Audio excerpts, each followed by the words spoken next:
5월 27일 벌써 5월이 다 갔어요. 5월 한 달 동안 사랑 얘기를 많이 했어요. 사랑 얘기 마지막 얘기인 것 같습니다. 물론 우리가 평생토록 해야 될 일이고 평생토록 나눌 얘기지만 5월 달에는 좀 집중적으로 사랑 얘기를 하고 있습니다. 오늘 말씀 제목은 아무것도 아니다. 본문 말씀에서 뽑아봤어요. 뭐가 아무것도 아니냐면 사랑 없이 하는 그 사역들의 받은 은사, 그것을 하는 사람 아무것도 아니다 라고 바울이 얘기하고 있는 내용이에요. 그러니까 사랑을 하면 된다, 사랑해야 된다, 사랑 없이 하면 안 된다, 그 얘기예요. 어렵지 않게 이해할 수 있을 거라고 생각을 합니다. 한번 제가 질문을 해볼 테니까 답을 스스로 한번 생각해 보시기 바랍니다.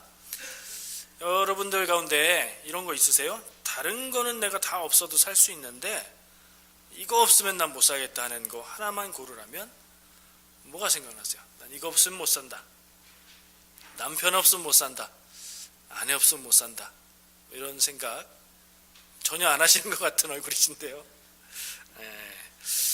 이런 얘기 들었어요. 어떤 분은 캘거리의 겨울이 조금 긴 편인데 그 긴 겨울을 여름철 골프 시즌을 기다리는 열정으로 난다, 뭐 이런 얘기 하는 분이 있어요. 공감되는 분이 있을 수도 있다는 생각도 들어요. 제 친구 중에 어떤 사람은 이런 얘기를 하더라고요. 무인도에 가서 혼자 살려면 좀 힘들겠지만 인터넷과 택배만 된다면 가서 살 수 있겠다, 뭐 이런 얘기도 하더라고요. 이렇게 한 가지에 어떤 무엇을 좋아하는데 그냥 좋아하는 걸 넘어서 굉장히 심하게 좋아하는 사람을 뭐라고 하세요? 이 답에 따라서 세대가 갈라져요. 머릿속에 뭐가 떠오르셨어요? 제가 얘기해 볼게요. 혹시 매니아 이런 거 떠오르셨어요? 예, 야, 훌륭하십니다. 예, 전통적인 세대에 해당하시고요. 덕후라는 말 아세요? 덕후? 개 이름 아니고요. 덕후. 전혀 모르시는 눈치인데 한국에서 오신 권사님만 끄덕끄덕 하시고, 일본말 오타쿠라는 말이 있어요. 일본어 알아서 하는 얘기는 아니고 많이 쓰는 용어라. 어떤 한 가지를 특이하게 집중적으로 너무 심하게 좋아하는 사람을 오타쿠라고 그런대요. 거기서 그 말을 따서 우리말식으로 덕후 이렇게 표현을 해요. 요즘에 요거 떠오르신 분들은 좀 새로운 세대에 해당되실 것 같아요. 뭐 익혀두시고 다음에 쓰시면 나는 이 정도 젊은 세대다, 이런 거 할 수 있으니까 기억해 두시면 좋겠죠. 러시아 사람들은요, 농담이에요. 이런 농담을 해요. 사람들이 러시아 사람들은 아내 없이는 살아도 보드카 없이는 못 산다, 이런 얘기를 하더라고요. 좀 다르죠, 원본하고. 제가 바꿨어요. 마자로 시작하는 그 아내 지칭하는 말을 아내로 바꿨어요. 아시죠? 예. 미국 사람들은 돈밖엔 난 몰라, 뭐 이러고 산다고 그러죠. 한국 사람들은 뭘 좋아하면서 살까요? 우린 한국 사람인가요? 캐나다 사람인가요? 한국 마음도 갖고 있고 캐나다 정서도 알고 있는데 한국 사람들은 노래방 가서 이 얘기를 한답니다. 사랑밖엔 난 몰라, 그러고 산대죠. 안 웃으시는 분들은 이 노래를 모르시나요? 오늘 말씀의 본문은 굉장히 유명한 이 한 장에 이름이 따로 붙어 있을 만큼 유명한 사랑장이라고 불리는 고린도전서 13장에 해당하는 내용이에요. 그리고 그 중에 1절, 2절, 3절이에요. 그러니까 4절부터 본론이 들어간다고 하면 1절, 2절, 3절은 서론이에요. 여러분들 무슨 책 읽을 때 서론 잘 안 읽고 본론부터 보시는 분들 계시죠? 그러면 이게 감 잡기가 좀 오래 걸려요. 책을 읽는 방법 중에 하나인데 서문을 읽고 마지막에 끝나는 그 말을 읽어놓으면, 그리고 본론으로 들어가서 읽으면 정리가, 틀이 잡힌 상태에서 읽게 돼서 되게 잘 이해할 수 있어요. 꼭 그렇게 하시라는 건 아니고 방법 중에 하나인데, 그래서 오늘 고린도전서 13장 1절부터 3절에 해당하는 바울의 사랑 노래라면 그 사랑 노래의 서론에 해당하는 부분의 내용을 딱 완벽하게 우리가 알아듣는다면 우리가 익히 알고 있는 사랑은 언제나로 시작하는 그 바울의 사랑 노래가 더 깊은 의미로 다가올 거예요. 오늘 읽은 본문 말씀을 한번 주보에 있는 거 혹은 성경에 있는 내용을 펴보세요. 보시면서 제가 꼽아보고 싶은 게 있어요. 말씀에서 일단 우리가 알아야 되는 게 은사라는 걸 알아야 되는데 대체로 아신다고 생각하고 한번 찾아볼게요. 바울이 이야기합니다. 오늘 본문 말씀에서 은사와 사랑을 이야기하고 있어요. 근데 이 중에 은사라고 할 수 있는 게 뭐가 있을까요? 내가 사람의 방언과 천사의 말을 할지라도 사랑이 없으면 소용이 없다. 여기에서 뭐가 은사예요? 사람의 방언과 천사의 말이 은사예요. 그리고 사랑이 없으면 소리나는 구리와 울리는 꽹과리가 된다. 시끄러운 소리일 뿐 의미가 없는 것이라는 얘기예요. 또 계속 나와요. 그 뒤에 예언하는 능력이 있어서 모든 비밀과 모든 지식을 아는 것, 이것도 은사예요. 이런 은사가 있다고 할지라도, 또 산을 옮길 만한 모든 믿음이 있다고 할지라도, 이런 은사들이 다 있다고 해도 사랑이 없으면 내가 아무것도 아니다. 이거 우리가 늘 사모하고 대단하다고 생각하고 이런 거 방언 말하고 천사의 말은 뭐예요? 천사가 하는 말은 성경에서 하나님의 말씀이었잖아요. 하나님의 말씀을 한다고 해도, 예언하고 모든 비밀과 모든 지식을 알고 산을 옮길 만큼의 믿음이 있다고 해도, 야, 이거 우리가 가졌다고 자부하기도 좀 어려운, 두려운 그런 놀라운, 훌륭한, 사모할 만한 그런 것들이잖아요. 근데 이런 게 있다고 해도 사랑이 없으면 아무것도 아니고 소용이 없대요. 계속해서 또 나와요. 구제하고 내 몸을 불사르게 내줄지라도, 사람들을 열심히 구제하고 자기를 불사르게 내줄 만큼 희생한다고 해도 사랑이 없으면 아무 유익이 없다. 이렇게 얘기하고 있어요. 그냥 읽을 때는 뭐 그냥 그랬는데 이렇게 대조해서 보면 명확해요.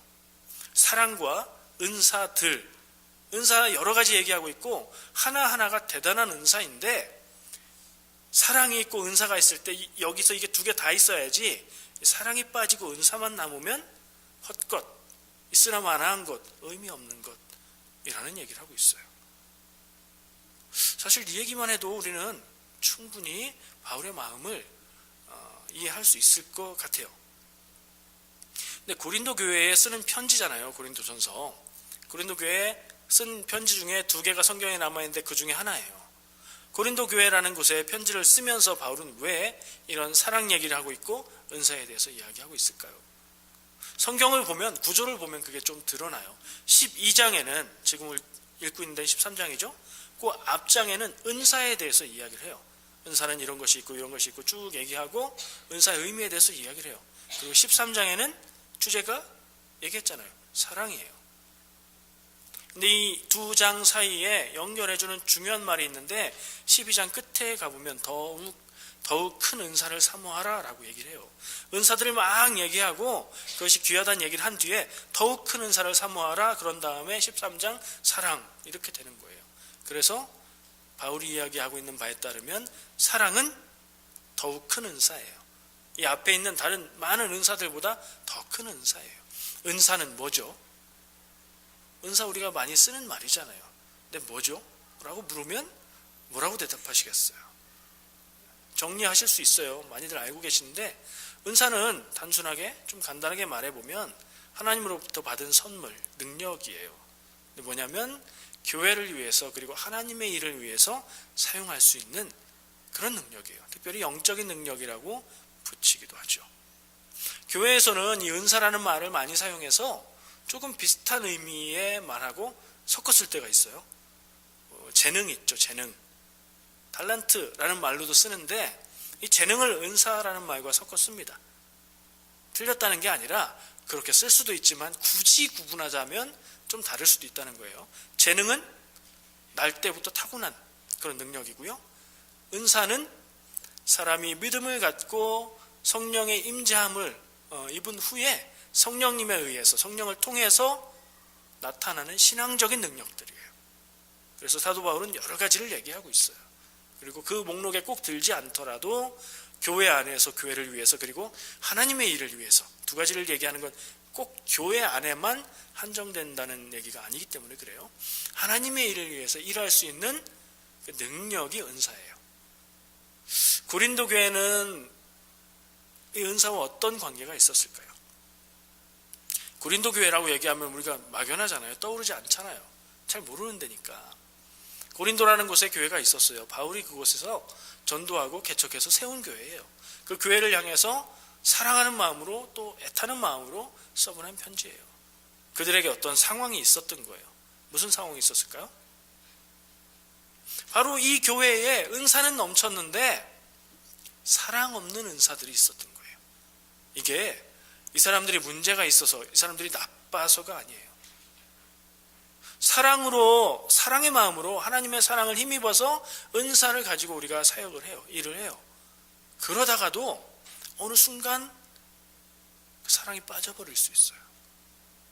일을 하는 것에만 빠지고 사람의 교만함이 사람의 약점에 흔들리면 사랑으로 은사를 가지고 사역을 하다가도 그럴 땐 기쁨이 넘치는데 그 사랑이 쓱 빠져버릴 때가 있어요. 나도 모르게. 그러면 기쁨으로 사역을 할 수가 없어요. 에너지가 빠지고 하나님과 연결된 근원이 끊어지는 것이기 때문에 은사는 여전히 남아있고 내가 일은 할 수 있되 그게 일이 되어버려요. 진짜. 교회 와서 일하려고 우리가 교회 오나요? 그렇게 되는 현상이 생긴 거예요. 고린도 교회에 그런 일이 있었어요. 현대 교회에도 흔하게 나타나는 일이에요. 고린도 교회는 특별히 좀 배경을 살펴보니까 도시의 특성이 있어요. 항구 도시예요. 항구 도시. 여러분들 항구 도시 하면 뭐가 떠오르세요? 밴쿠버 가면 뭐가 있어요? 바다가 있고 바닷가에 요트가 딱 정박해 있고 저 멀리에는 화물선 큰 게 떠 있고 갈매기 날아다니고 아름다운 풍경이 떠오르죠. 그게 다가 아니고 옛날 시대의 항구는 뭐예요? 외국과 교류하는 유일한 통로예요. 무역도 거길 통해서 하고요. 고기 잡던 사람들도 항구 도시를 통해서 바다를 돌아다니면서 생활을 하죠. 그러면 그 항구 도시의 특징은 뭘까요? 그 항구 도시의 주요한 산업은 뭘까요? 숙박업. 자야 되니까 배 대고 사람들이 와서 자죠. 그냥 잠만 자나요? 술 마시고 밥 먹고 여러 가지 유흥업이 발달해요.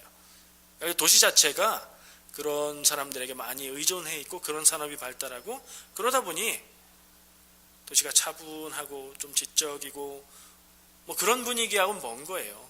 범죄가 많고 그런 데서는 좀 화끈하고 강해야 돼요. 그런 특성들이 있었을 거라고 상상입니다. 제가 상상을 해봐요.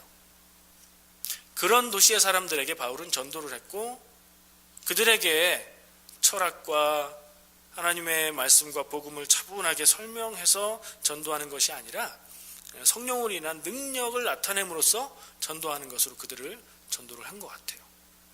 그러니까 그 지역 사람들의 정서적인 특징과 전도의 방법들이 아마 이런 형태로 나타난 것 같아요. 고린도 교회는 은사가 많이 나타났다. 그럼 무슨 말이냐면 교회 안에 아까 우리가 언급했던 많은 일들, 믿음과 예언과 방언과 이런 많은 일들이 그런 일들을 하는 사람이 많고 일을 하는 사람들이 많고 그랬단 얘기예요. 근데 이 상황이 문제가 됐던 거예요. 읽은 본문 내용 흐름하고 연관하면 뭐예요? 뭐가 빠져서 문제예요? 사랑이 빠져서 문제예요. 성도의 일, 교회의 일, 하나님의 일인데 거기서 사랑이 빠지고 일만 남으니까 문제가 생겨요. 은사는 있는 사람들이 사랑이 빠지면 어떻게 돼요? 교만한 마음이 생기고 서운한 마음이 생기고 서로 시기하고 그랬던 것 같아요. 그래서 그런 교회를 향해서 은사에 대해서 얘기를 해주고 은사는 한 성령으로부터 나온 것이다. 그러니 하나가 되어야 된다. 그리고 더 큰 은사가 있는데 가장 큰 은사가 있는데 그건 사랑이다. 사랑이 없이 은사 가지고 일을 하면 헛것이다. 아무것도 아니다. 구리를 두드려서 그릇 만들 때 나는 시끄러운 소리처럼 정말 무의미한 소음 같은 것일 뿐 아무것도 아니다. 라고 얘기하는 거예요. 상상해 보세요. 교회 안에서 사역하는 사람들은 많이 있어요. 이런 일 저런 일 봉사도 하고 희생도 하고 구제도 하고 기도하면 막 방언으로 기도하고 이런 능력과 은사들이 많아요. 근데 사랑이 없어요. 사람들에게. 갈등이 일어나고 혼란이 일어나고 그러겠죠. 바울은 참고 참아서 아무것도 아니라고 얘기한 것 같아요. 저는 거기에 좀 더 강하게 강조해서 덧붙일 거예요. 사랑이 없이 사역을 해서 갈등을 만드는 그런 일은 아무것도 아닌 게 아니라, 아무것도 아닌 건 숫자로 0이잖아요. 0. 아무것도 없는 거잖아요. 있으나 없으나 라는 얘기잖아요. 저는 있으면 안 된다고 생각하고요. 그건 마이너스라고 생각하고요. 사랑 없이 사역을 해서, 사역은 귀하지만 그것으로 인해서 갈등을 일으키고 시기하고 분쟁한다면 그것은 폭력이고 그것은 독이라고 생각해요. 그러면 안 돼요. 교회에서도 마찬가지고 믿음을 가진 사람들끼리도 마찬가지고 우리가 사랑으로 전도해야 될 사람들과의 관계에서도 마찬가지인 것 같아요. 사랑이 없으면 그렇게 돼요.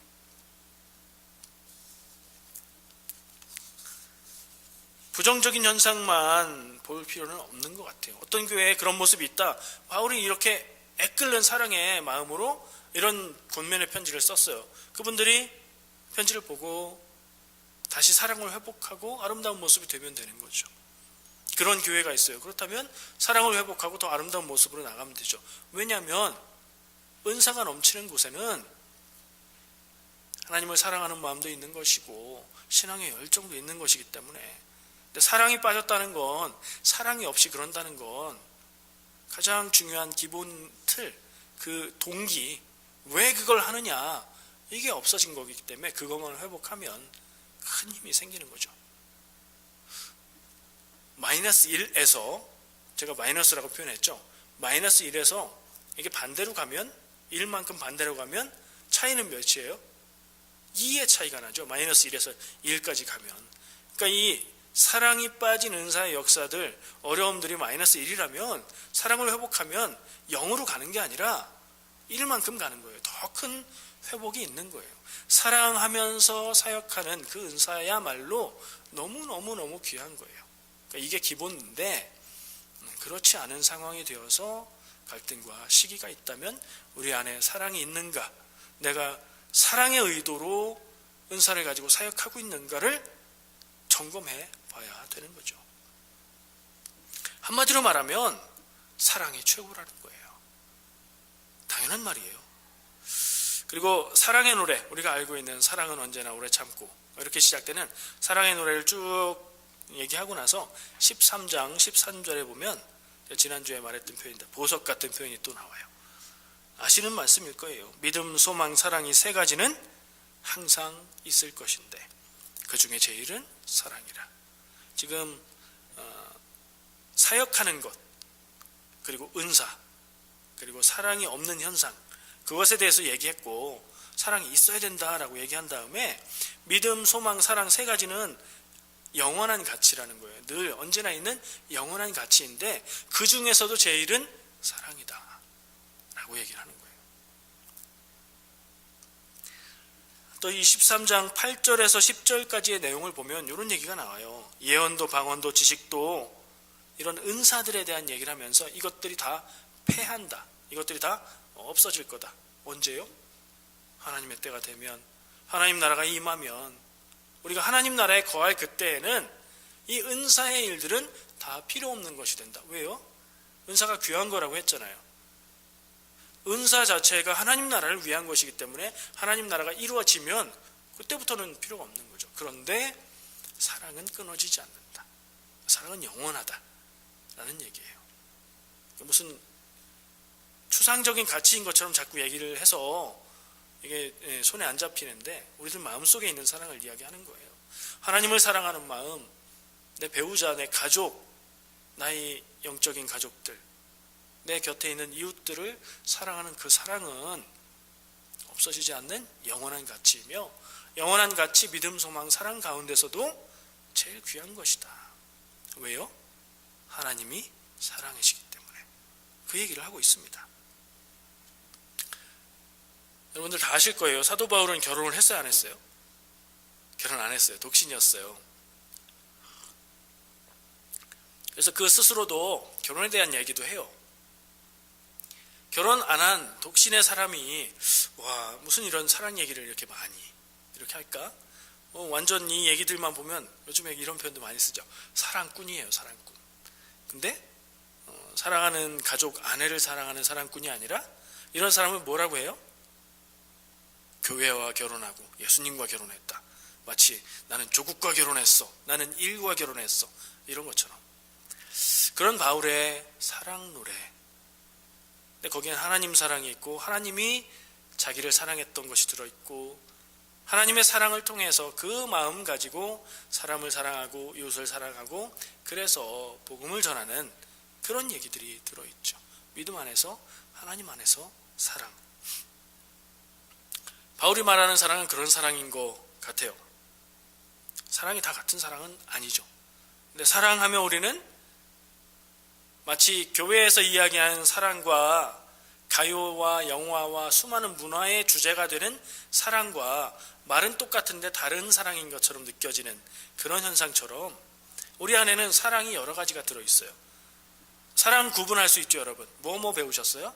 먼저 완전한 사랑, 조건 없는 사랑, 한없는 사랑, 하나님의 사랑인 어려운 말, 우리말 아니고 외국말 뭐예요? 아가페라는 사랑을 이야기하죠. 그러면 그 얘기를 하면서 꼭 나오는 사랑 뭐죠? 인간의 사랑, 한계도 있지만 그래도 아름다운 남녀 간의 사랑, 에로스의 사랑을 이야기하죠. 또 사랑 여러 가지 얘기할 수 있죠. 가족 사랑, 이웃 사랑, 친구 사랑은 우정. 또 뭐 있을까요? 많은 사랑을 이야기할 수 있어요. 사랑을 구분하고 종류를 나누자면 여러 가지로 구분할 수 있어요. 근데 그런 생각을 하다 보니까 제 마음속에 뭐야, 사랑이 이렇게 각각 다른 거고 따로 있는 걸까 하는 생각이 들었어요. 그런 생각을 해보니까 한 가지 보이는 게 있더라고요. 사랑한다는 것의 모습에서 보면 다 내가 하는 거죠. 내가 생각할 때 내가 사랑한다 그러면 하나님을 사랑해도 내가 하는 것, 이웃 사랑해도 내가 하는 것, 아내 사랑, 남편 사랑 다 내가 하는 거잖아요. 그러니까 사람들의 생각과 개념 안에서는 모든 사랑들의 구분과 분류가 되지만 그렇다고 해서 사랑이 종류가 다르고 각각 있는 건 아니지 않나 하는 생각도 해봤어요. 사랑인데 나를 통해서 대상이 다른 거예요.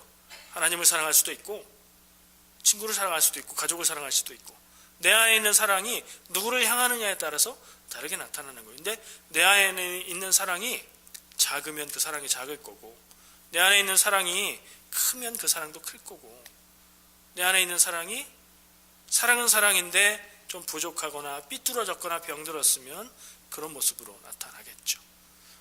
삐뚤어진 사랑, 병든 사랑 이런 거 뭐라고 불러요? 어떤 남자가 사랑하는 여인을 만났습니다.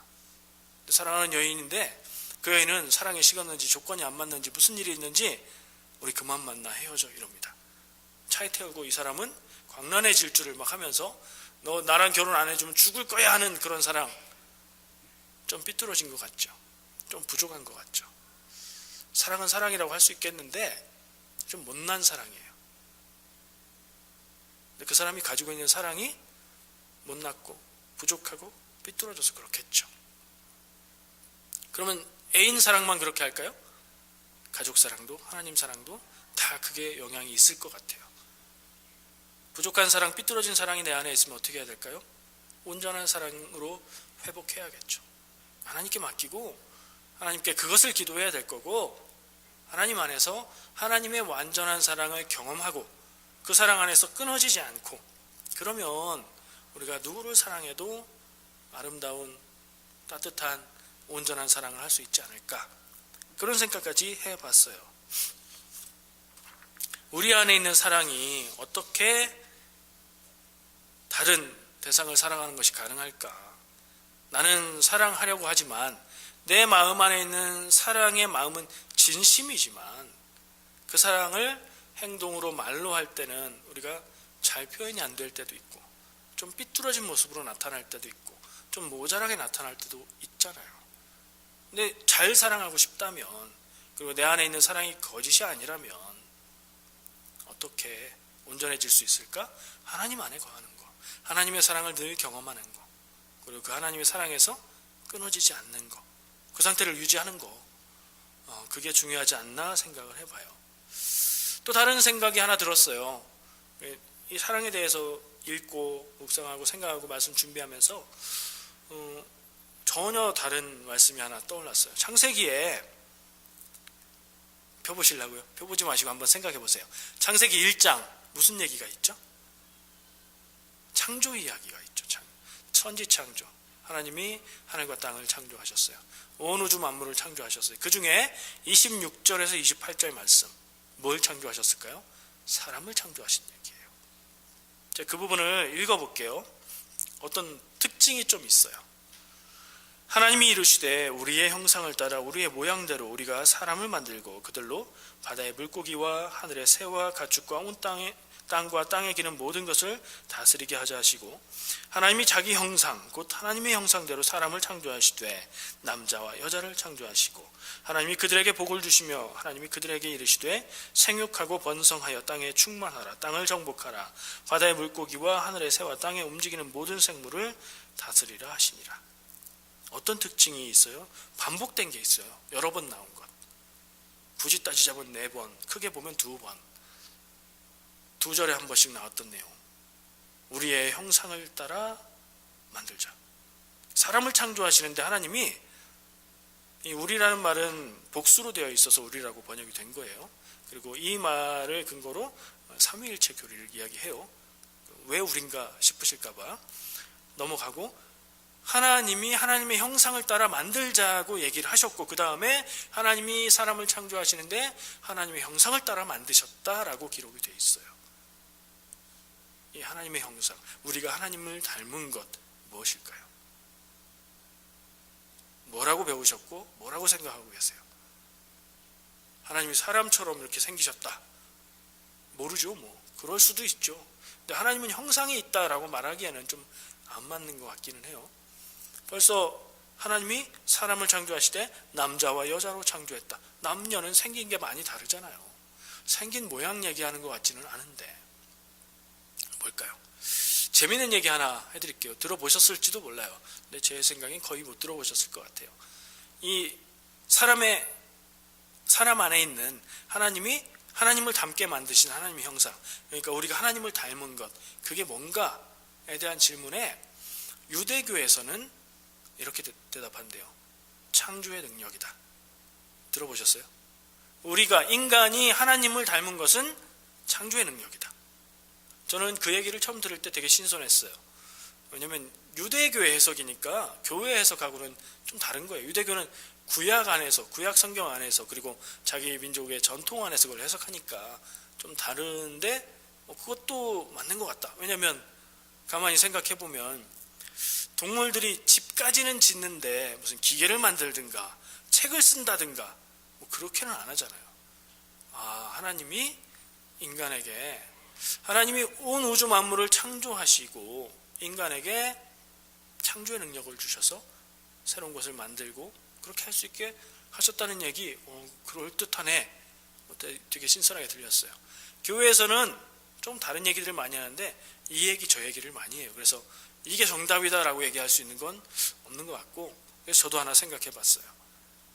사람이 하나님을 닮게 창조가 되어서 우리 안에 있는 하나님의 것, 하나님의 특징 뭐가 있을까?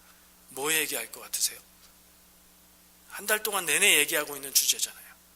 그렇게 연결하시면 제 생각이 그래요. 사랑할 수 있는 능력. 하나님은 사랑이시고 하나님을 닮게 만들었으면 우리도 사랑할 수 있게 창조하신 것은 아닐까. 물론 동물도 사랑하지요.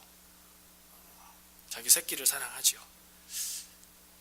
그러나 하나님의 사랑을 닮을 수 있고 하나님의 사랑을 깨달을 수 있고 경험할 수 있고 하나님의 사랑을 따라서 사랑할 수 있는 것, 사람 아닐까. 그러고 보니까 고등학교 때 배웠던, 국어 시간에 배웠던 얘기가 생각나요. 정설은 아니지만 사랑이라는 우리말의 단어는 사람하고 비슷하지 않느냐. 국어 선생님이 그랬어요. 그래서 사람은 사랑하면서 살아야 되는 존재라는 뜻이 아니겠느냐, 이런 얘기 하시더라고요. 그러면서 또 하나를 소개해 주시는데, 사랑이라는 말은 한자 말로 생각할 사, 난군낭 자를 써서 자기의 사랑하는 사람을 생각하는 마음이다 라고도 해석할 수 있겠다, 이런 얘기도 해주셨어요. 정설은 아니고, 어원에 대한 정설은 아니고 그 선생님의 해석이었던 것 같아요. 하나님을 닮아서 사랑할 수 있는 존재라고 생각해 본다면 우리는 하나님 같은 사랑을 할 수 있는 거죠. 사랑은 우리 안에 있고 그 사랑은 말과 행동으로 나타나고 그리고 그것을 할 때에 능력이 필요한데 그것이 은사라면 우리가 가지고 있는 하나님이 주신 은사를 가지고 일을 할 때는 꼭 사랑의 마음으로 그거 없으면 안 하는 게 낫고 사랑의 마음으로 하는 것이라는 생각을 했습니다. 다시 오늘 말씀의 주제 아무것도 아니다. 그걸로 결론을 맺어 보려고 합니다. 바울은 모든 은사들이 사랑이 없으면 아무것도 아니라고 했어요. 거기까지만 말했지만 뒤집어서 생각해보면 우리가 하나님의 사랑 안에서 하나님의 사랑을 가지고 행할 때 그 은사들은 아무거죠. 정말 귀한 게 되는 거예요. 작은 것일지라도 우리가 꼭 있는지 없는지 빠진 건 아닌지 어디 흘린 건 아닌지 점검해야 되는 건 사랑의 마음과 동기로 우리가 이것을 하고 있느냐를 우리가 민감하게 살펴보아야 할 것 같아요. 내가 교회에서 열심히 봉사합니다. 남들이 잘하잖아, 재능 있잖아, 하나님이 주신 거잖아, 교회를 위해서 봉사해, 기쁜 마음으로 했습니다. 사람들이 칭찬해 주니까 어깨도 으쓱해지고 기분이 좋습니다. 내가 뭘 이렇게 겸손의 모습을 취하지만 그때 기분이 참 좋습니다.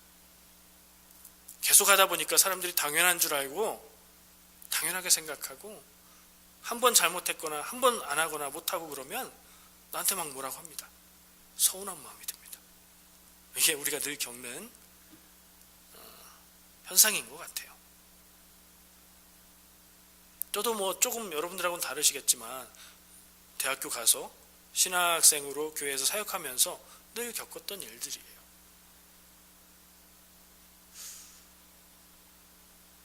다른 사람들이 좀 심할 때도 있어요. 다른 사람들의 말이 좀 과하게 할 때도 있어요. 내가 문제가 아닐 때도 있어요. 근데 어떤 때는 보면 내가 사랑을 여기 딱 가지고 있다고 생각했는데 이거 흘렸어요. 빠졌어요. 사랑이 없이 하고 있는데 그걸 모르고 있었어요. 그래서 서운함이 더 크고 그럴 수도 있어요. 힘들고 어렵고 그러면 예전에 제가 얘기했던 대로 쉬어야 될 필요도 있어요. 근데 사랑은 잘 있는지 점검해 봐야 될 것 같아요. 사랑하면 좋은 것이고 사랑의 마음으로 사역하는 건 더 좋은 것입니다. 하나님이 주신 은사는 단지 일을 위한 것이 아닙니다. 하나님의 일, 하나님의 교회를 위한 것이고 사랑하는 마음을 더 잘 사랑하라고 주신 것입니다. 하나님의 마음을 가지고 하나님의 뜻을 행할 때에 하나님의 일이 이루어지는데 그 일을 내가 한다면 내게 주신 은사는 사랑을 잃지 않을 때에 아름답게 열매를 맺을 줄 믿습니다. 하나님이 주신 은사를 가지고 사역하면 그렇게 살아갈 때에 사랑이 없이 하면 오늘 바울이 걱정했던 대로 사랑이 없이 하면 그만큼 열심히 하면 열심히 하는 만큼 내 마음에 빈 공간이 생기고 마이너스가 생깁니다. 근데 사랑으로 하면 그만큼 플러스가 될 줄 믿습니다. 하나님이 주신 은사, 교회에서 또 어디든지 하나님의 일을 하는 사역과 열정은 귀한 것입니다. 그리고 하나님의 자녀로 하나님을 하는데 가장 귀하고 꼭 필요하고 베이직, 기본이 되는 것이 있다면 그게 사랑인 줄 믿습니다. 여러분들 기도하시죠. 기도할 때에 우리가 빼놓지 말고 늘 기도해야 될 것이 있다면 내 지식과 내 지혜와 열정과 능력으로 사는 게 아니라 사랑의 능력으로 살기를 기도해야 될 줄 믿습니다. 내 사랑이 아니라 하나님의 사랑으로 내게 주신 모든 사람들을 사랑하며 살아가시기를 축복합니다. 기도하겠습니다. 사랑이신 하나님 감사합니다. 하나님이 나를 사랑하시기에 그 사랑에 힘입어 그 사랑에 의지하여 제가 살아가고 사랑합니다. 하나님, 나의 연약함에, 나의 마음에, 나의 사랑의 부족함에 내가 잘 하지 못할 때가 있지만 우리가 하나님 사랑 안에서 끊어지지 않기 원하고 늘 그 안에 거하기 원합니다. 그래야 해서 나의 부족함이 하나님의 사랑으로 채워지고 하나님 주신 은사로 그 사랑을 아름답게 표현하며 하나님의 교회를 세워가며 하나님의 일을 이루어가는 삶이 되게 하여 주시옵소서. 예수님의 이름으로 기도합니다. 아멘.